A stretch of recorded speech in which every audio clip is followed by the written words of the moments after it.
When I was a young man, growing up in New York City, I refused to pledge allegiance to the flag. Of course, I was sent to the principal's office, and he asked me, "Why don't you want to pledge allegiance? Everybody does." I said, "Everybody once believed the earth was flat, but that doesn't make it so."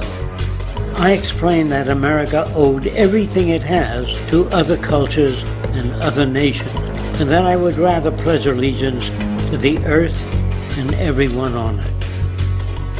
Needless to say, it wasn't long before I left school entirely, and I set up a lab in my bedroom.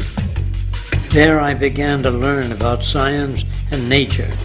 I realized then that the universe is governed by laws, and that the human being, along with society itself, was not exempt from these laws. Then came the crash of 1929, which began what we now call the Great Depression. I found it difficult to understand why millions were out of work, homeless, starving, while all the factories were sitting there. The resources were unchanged.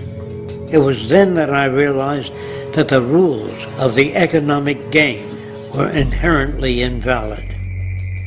Shortly after came World War II, where various nations took turns systematically destroying each other. I later calculated that all the destruction and wasted resources spent on that war could have easily provided for every human need on the planet. Since that time, I have watched humanity set the stage for its own extinction. I have watched as the precious finite resources are perpetually wasted and destroyed in the name of profit and free markets. I have watched the social values of society be reduced into a base artificiality of materialism and mindless consumption. And I have watched as the monetary powers control the political structure of supposedly free societies. I'm 94 years old now, and I'm afraid my disposition is the same as it was 75 years ago. This shit's got to go.